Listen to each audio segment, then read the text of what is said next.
The Bucks still without Giannis Antetokounmpo, faced off against the Nets on Sunday.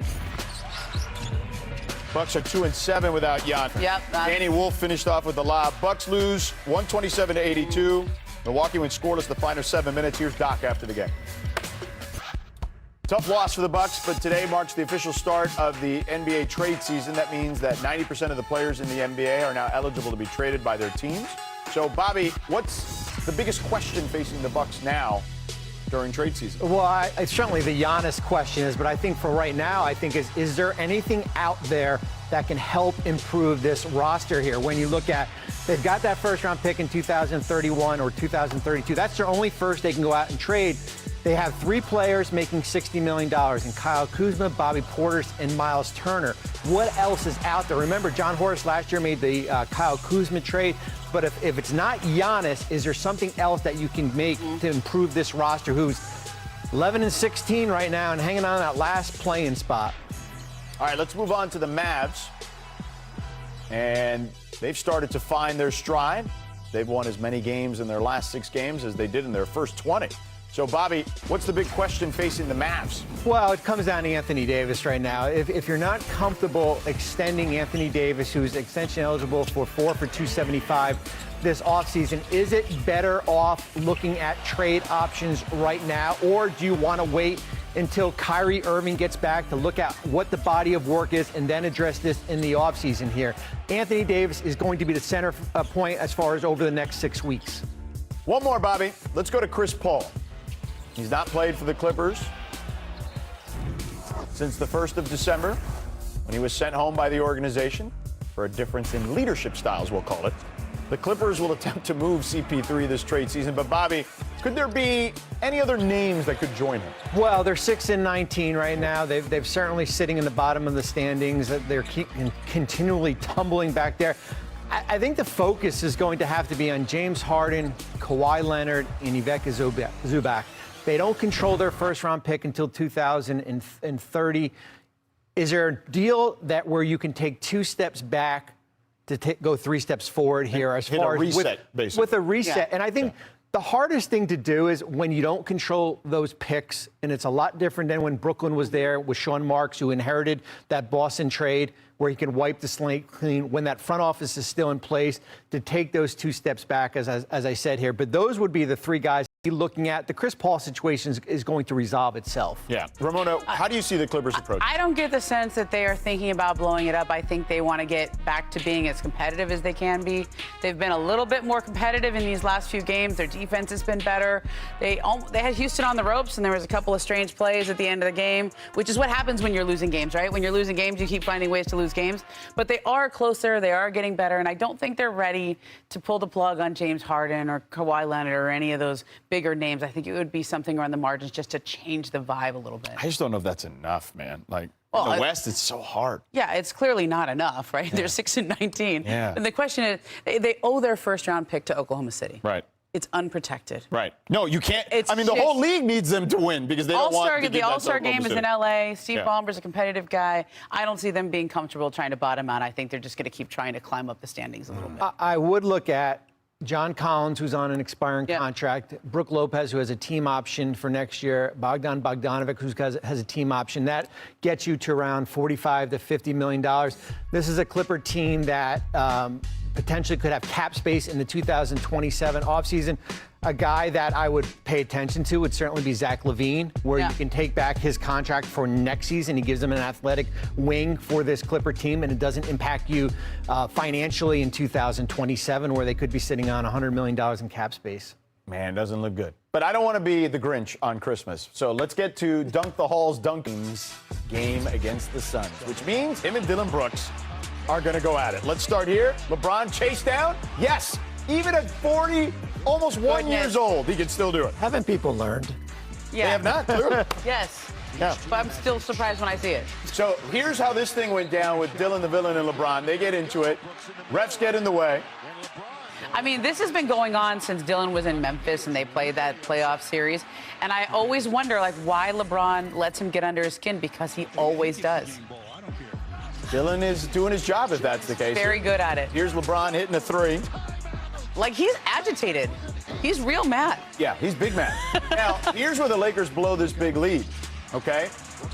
Luka, though, tries to stem the comeback for the Suns. But here come the Suns again. Well, when you can shoot threes at the clip they can, it's easy to get back into games. Brooks from the free throw line gets that one to fall. Swing, swing, swing. Colin Gillespie.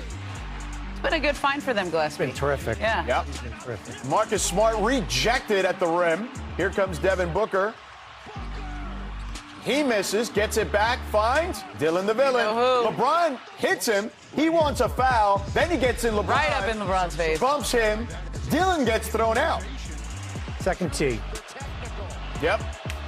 LeBron misses the first technical. Oh, when he missed that, I really thought they were going to lose. Yep, but LeBron hoists this one. Is that a foul? Is it a foul? Booker did not think There so. was a swipe. How much contact was there?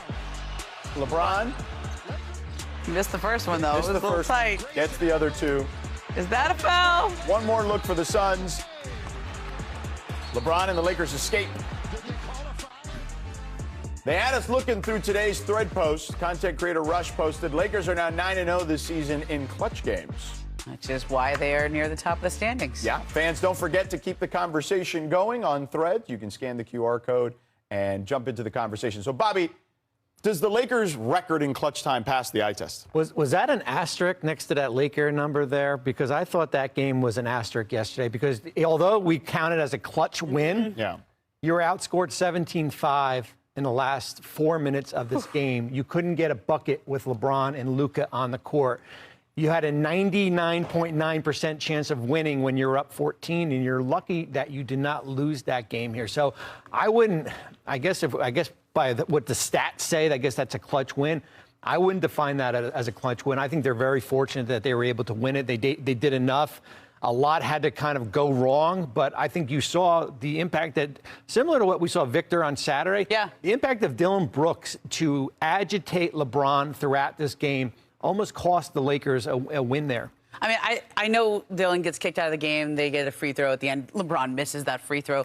But I think his impact on the Suns can't be understated. Like, he has been everything they needed. They get toughness out of him. They get an edge. They get competitiveness. And the fact that he can still get LeBron this mad and throw. I mean, LeBron played well in this game. This wasn't Dylan throwing him off his game, but he took a lot of energy out of him, and I think he fired up the Suns to get back in this game. Plus, he shot the ball well.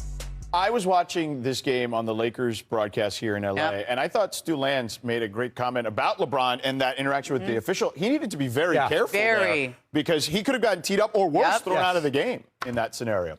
All right, of course, you know, we talked about LeBron, but we got to talk about Steph, too. Steph would not be outdone as he returned after missing 5 games with a quad contusion. We start with the game Friday against the Timberwolves. Steph and company coming out. Now watch this pregame. I mean, this is insane. I mean, that's how you tear. That is not AI generated. That is real.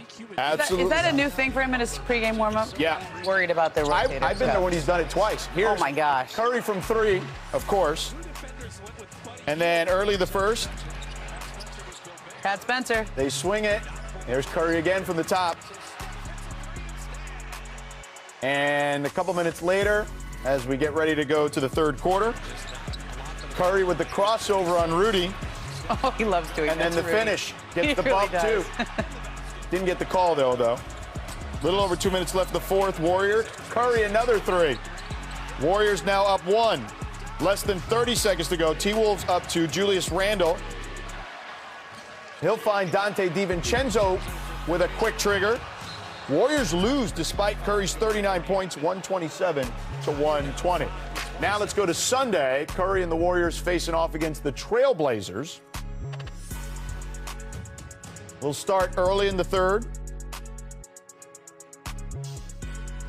But look, Portland is 3-0 against the Warriors this season, and they win games because they force an average of 19 turnovers a game in those. But the one thing they don't do well, they don't shoot well three-point wise. Correct. Yeah, well, Curry continues his flurry in Portland. Here's Curry. Again. I mean, that is amazing. Doesn't matter. Try that at home. Yeah. And look at this deep three. Like, it's all these deep threes. Look at this one. Halfway between the three-point line and the logo. Anybody else, that's not a good shot. Yeah. It is for him, that's for sure. He's made a living out of that. Now watch this. Curry again. Sidestep. I mean, you know he's coming, but like every team that game plans against him knows he's coming, but you can't see him because he plays so far behind the defense. Jeremy Grant gets the and one. Blazers would lead after the free throw, wouldn't look back. Warriors lose 136 to 131. Curry with 48 points, including 12 threes. Here's Steve Kerr, not happy after the game. So we got to find a way to connect the game. That's my job. I'm not doing my job well this year. We're 13-14. We have enough talent to be much better. We're losing all these close games, so I got to find a way to help these guys. Steph went for 48, but he didn't get a lot of help on the offensive end as he scored 3 times as many points as any other Warrior. Bobby, all right, I know we've asked this question before. Is there any help coming for Steph? Not at least for the next month here. They're still sitting on that Jonathan Kuminga contract. He can't, although 90% of the league can be traded today, he can't be traded until January 15th. He's been sitting on the bench collecting DNPs. The last 2 games, they've given up 127 and 136 points. So you can say certainly offensively, is there something more coming? I look at it defensively as far as cleaning up. They're allowing the 6th most turnovers per game. They allowed a Portland team to shoot 20 of 31 from deep last night here.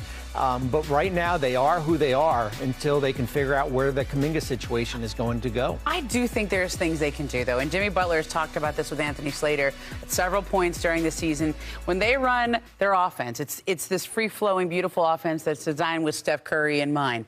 But when Steph goes off the court and Jimmy Butler is now your guy and he's the head of the snake, Jimmy Butler needs to play a totally different game. He needs to play more of an isolation-heavy game. They need to set him up for success. And I think that's what Steve Kerr is talking about there. I like that he owns that. And I actually think there's something they can do there. They just need to play a different style of offense when Steph is not on the court and Jimmy is their front of the screen. I also think they're young guys, and Draymond has kind of alluded to this too, need to play their roles, right? Is that fair to say? Yeah. I think that's fair. I mean, Kuminga is the kind of guy that you would need in a game like this against Portland. Portland has a lot of young, long, athletic guys on the perimeter. They have averaging 19 turnovers a game in these 3 wins against the Warriors. That's a lot, but it's also just a little bit more than what the Warriors have been doing in every single game. They're averaging 16 turnovers a game, and that's things that you can correct. Yeah. Well, we'll see what happens with the Warriors as we move forward. But on a far more serious note here from the weekend, a mass shooting and updated the headlines. On Saturday, 2 students were killed and 9 more were wounded in a mass shooting at Brown University. The investigation is ongoing, but police currently have no suspects in custody. Brown canceled all remaining classes and exams for the semester, telling students they could leave campus. Steve Kerr, whose father was assassinated in Beirut in 1984, spoke pregame Sunday about the shootings. You know, these shootings continue to happen, and there is something we can do about them. You know, the loss that all of the people involved last night, the loss that they're feeling, it's exactly the same loss as all the Parkland families and every other mass shooting. Nobody asked me about it today. I didn't expect anybody to ask me. I doubt we're going to do a moment of silence out there because it's human nature just to not want to deal with this stuff, and it's human nature just to think, you know, this is so horrible, let's just not even think about it. But we have to think about it. Think about it. Do you want something done? Do you want your child to go to school terrified every day, or do you want to actually take action? Because that's what a democracy is about, where we demand that our representatives protect us, and that option is there. So we can either, you know, just do what we're continuing to do and let these things happen, or make some demands. And so as you're thinking about this today, think about what if it were your own family member. Thanks. Probably back that one up this weekend. Victor Wembanyama returned to the court, taking on the 24-1 Thunder, and his case for best player in the world just got. Here's SGA and Wemby after the game. Do you anticipate this becoming, you know, maybe the best rivalry in the league? Possibly. Yeah, there's a good chance. They, like you said, are young, really good, have a lot of talent, play the right way. They play good brand of basketball. I'm just glad to be part of something that's growing to be so beautiful and so pure and ethical basketball, you know. Hi there, everybody. George Sedano in for Malika Andrews, senior writer Ramona Shelburne with us, and, of course, front office insider Bobby Marks. So, Ramona, how does this rivalry, now that we've got one, drive Victor, in your opinion?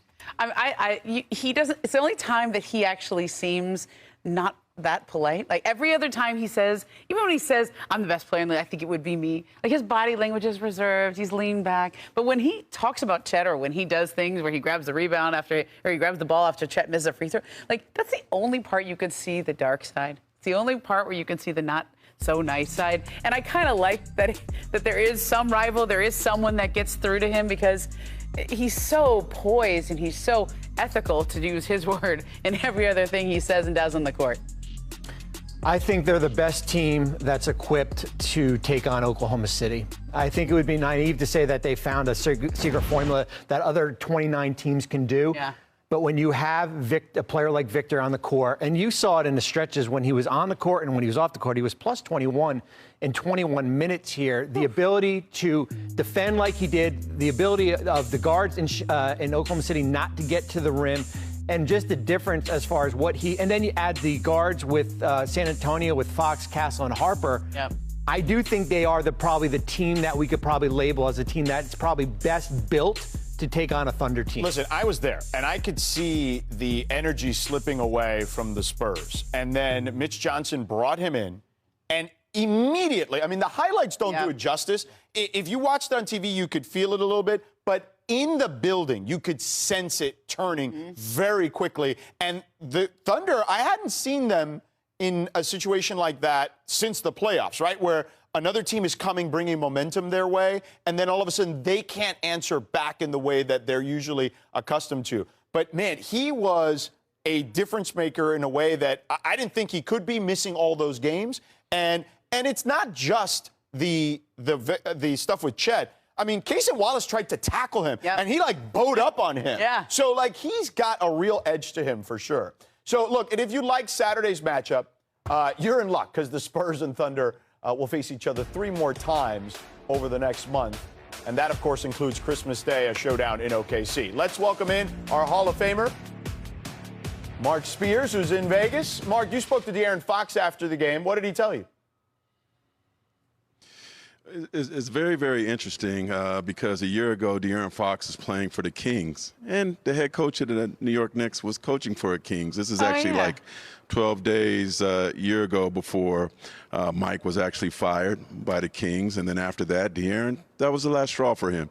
He wanted out. So De'Aaron tells me now that he's on the greener side of things, that he hasn't stopped smiling since he's gotten to San Antonio. I asked him, hey, are you keeping up with the Kings at all? Who's definitely struggling. He said he doesn't watch their games. About the only guy he's been talking to is Keegan Murray, and he certainly wishes him the best.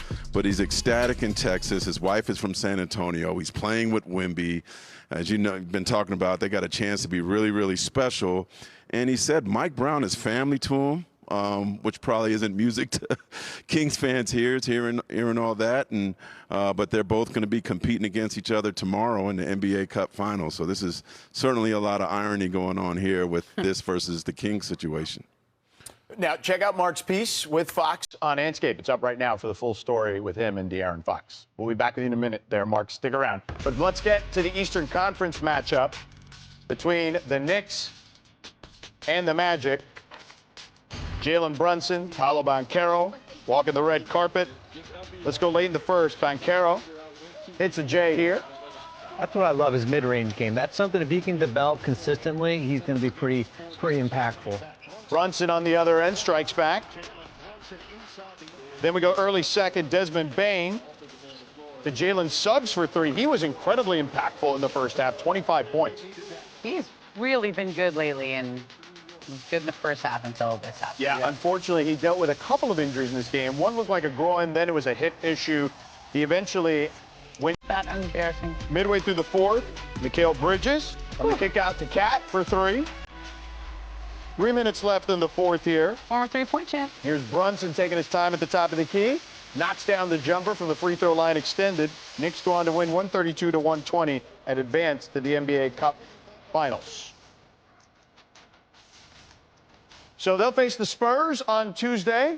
Their first chance to win a championship of any kind for New York, or as the Knicks are concerned, since they last won an NBA title Oh, you have to go there. in 1973. I didn't write They the put the banner Yeah, up. that's just I didn't put that banner up. Yeah, they will. I didn't write it. Now, Mark Spears, it's not the Larry O'Brien trophy, but Mark, what is the excitement level amongst Knicks fans right now in Vegas for this?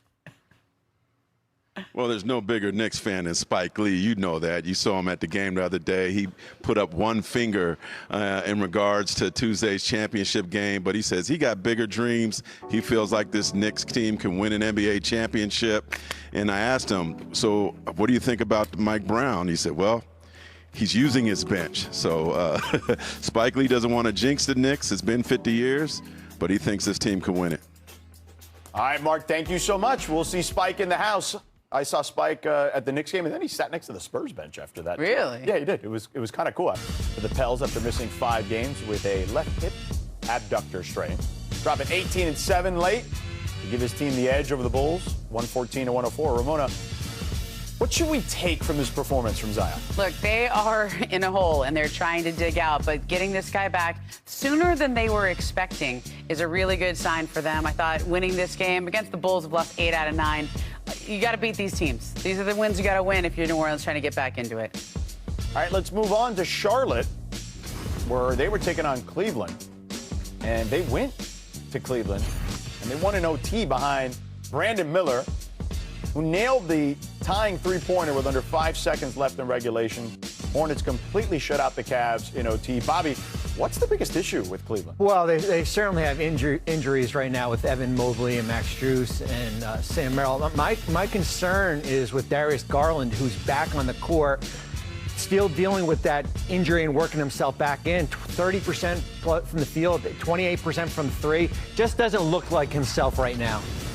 Let's move on to the Hawks. They got the win, but the bigger headline might be Jalen Johnson rewriting the Hawks record book with his 4th straight triple-double. Ramona, what's the Hawks ceiling this season? Well, it's going to depend on how they reintegrate Trae Young when he comes back in a little bit. They just provided an update on him, saying he's nearing a return. Jalen Johnson, with all those assists, is going to be in that role when Trae comes back.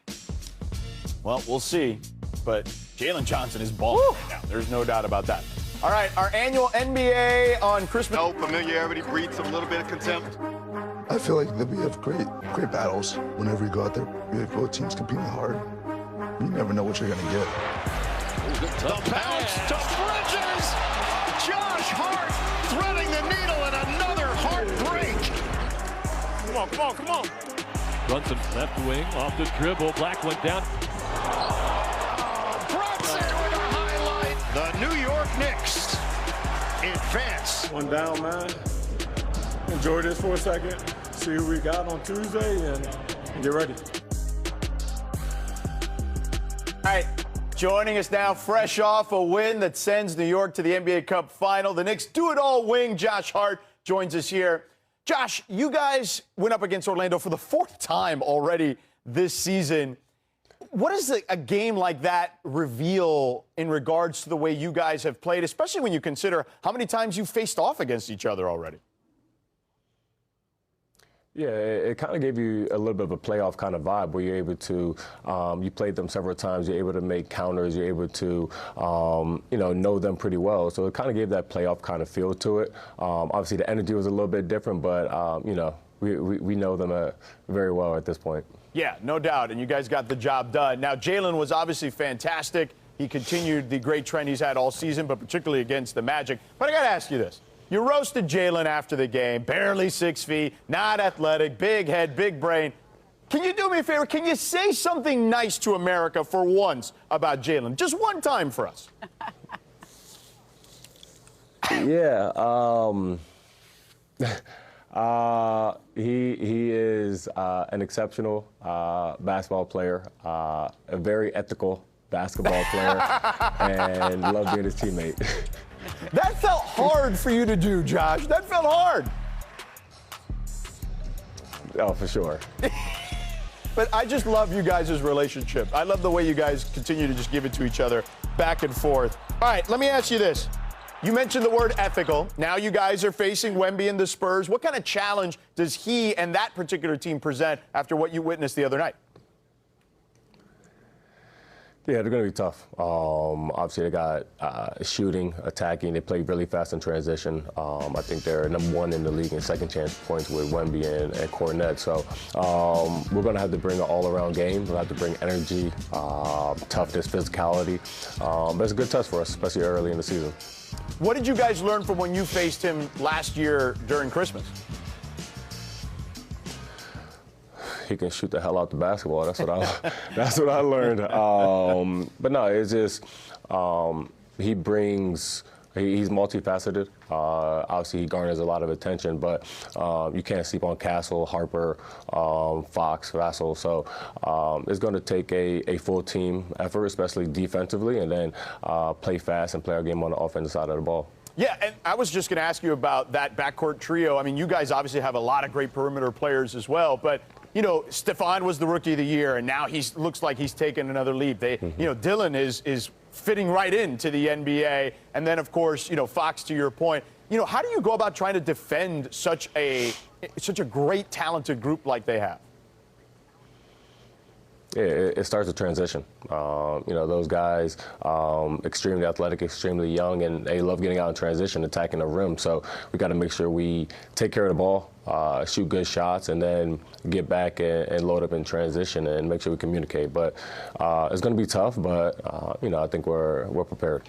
Now, listen, we know the Knicks fans love their team. They love your particular group for sure. And they're loud. We heard them the other night when I was in the building, when you guys were finishing off the Magic the other day. What would it mean to finish this thing off tomorrow night and bring that cup home to New York?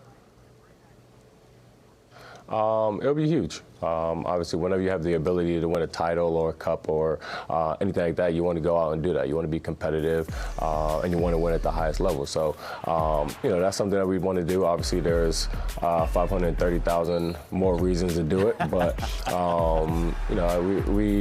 we're a competitive group, and we want to go out there and win.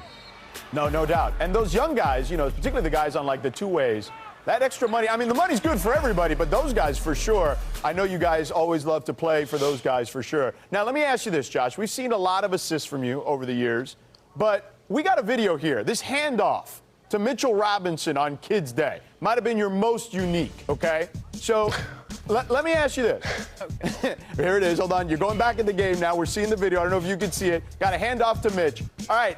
If you had to go through your list of teammates, where does Mitch rank on the list of babysitters? Yeah, he's definitely at the bottom. I think him, Yabu, Pacome, Mo, all the young guys are at the bottom. I think JB and Kat are probably the top two. Mikal will probably be third. Yeah, I didn't think I was going back in the game on that one. That was definitely my bad. I apologize to Mike after that. But, Mitch will not be babysitting anytime soon. Okay, well, as long as he takes care of the paint, that's all that matters for you guys for sure. Hey, Josh, thank you so much for the time. Exactly. We will see you tomorrow. And now we welcome in senior NBA writer Tim Bontemps live from Las Vegas. So, Tim, earlier you dropped a piece on ESPN.com on the state of the in-season tournament, the NBA Cup, how much players and coaches around the league have bought into it. How have they bought into it, in your opinion? I mean, look, George, when this tournament got started 3 years ago, the goal of it was to increase attention on the first couple of months of the season. I think that certainly has happened. We have the tournament now in Las Vegas for a third straight year. You have the colorful courts across the league. And I think we've seen across the league, players and coaches have gotten into the idea of trying to go win this championship. I just listened to Jalen Brunson talking about the opportunity to give some of the support staff on the team some extra cash if these guys are able to get a win tomorrow, and even if they come in second, still get a couple $100,000 in prize money. And we've seen players across the league talking about the importance for them to try to give the guys on two-way contracts or rookie contracts on their team some extra cash for getting through this tournament and winning. I think that was a smart move by the league. And overall, I think we've seen attention and interest in the opening several weeks of the year pick up. And generally, especially coming out of that game Saturday night where you saw two high-intensity games between the Knicks and Magic in the first one, and then you were here, George, that Thunder Spurs game was up there with just about any game we saw this season. There were a lot of people around the league who were quite happy with how that night played out and how this tournament has played out. And really the only thing that's been in question is the amount of excitement that's been about the games being here in Las Vegas. Now, there's always tweaks and stuff, even though the tournament, I think, has been fantastic to watch really in all 3 seasons. But what possible changes could be arriving for the tournament? The biggest thing on the agenda going forward for the NBA, George, is whether the tournament's championship game will be here in Las Vegas going forward. They've already announced before this season started that the semifinal games that were played Saturday night will be in home markets next year, just like the quarterfinals. But the expectation originally was that the Cup championship game would once again be here in Las Vegas. Sources have told me, though, that that might not be the case, and the league is exploring the possibility of moving the championship game elsewhere next season. So we'll see what happens with that. But I think largely otherwise, in terms of where it is in the schedule and everything else, should be largely the same when it comes back in 2026. Fascinating stuff, Tim. Thanks for the time, brother. Appreciate it. Years, Spurs guard Stephon Castle. I got a chance to speak with him on ESPN Radio in the walk-off interview after the game. Steph, thanks for joining us. So I want to ask you some of the questions I asked you the other night, which was you guys were at a real inflection point in that game early on. Late in the first, early in the second. You're down 16. What were those conversations like when you guys were down to the defending champs that way? I mean, just doing what we were doing. Honestly, we were getting the shots that we wanted. A lot of shots weren't falling for us early, but I think our defensive intensity kept us right where we wanted to be at in that game, and then we started to figure it out. And then, of course, Victor comes in the game, and everything changed really at that point for sure. Things started to tilt in your favor. Look, you've been around Vic now. This is year 2 for you. Just what it means to him to be on the floor in a game like that. Yeah, we say it all the time. We think he's one of the best players in the league. So having him on the court on both ends, it just changed the game for us. There's nobody in the league like him. So to have him in a big game like this definitely helps. And I'm not trying to certainly diminish anything you just said, because clearly he's a game changer, and he said it himself. He could potentially be the best player in the game. But I'll ask you this: you guys were 9-3 when he was out. And you were out for a significant amount of time in that stretch as well. I believe you missed 10 games during that stretch. What do you think the team learned about themselves during that time? Just how much we need to lean on each other when guys are out. Injuries, obviously they're unfortunate, but it plays a big part in some teams' season. But, that's no excuse to go in there and have a different mindset coming into any game. So just leaning on each other a lot more and just playing with, supreme confidence. Steph, there were a lot of pundits out there who thought, there's only one ball. You got Fox, you got Castle, you got Harper. But you guys have made this thing work. What can you tell us about the chemistry you guys have been able to form so quickly? Yeah, like I said, when we had talked after the game, I think it's a lot easier to play with guys that you enjoy being with off the court. So just having, that bond off the court, along with the IQ that we have on the court, and just wanting to see each other win, it's a recipe for success. Okay, I got to ask you this. Since you mentioned the bond off the court, I don't know who's in charge of the Ox, but the Vanessa Carlton song. Okay, who thought of that? How did that start? Where did that come from? That's all KJ right there. He has the Ox every game.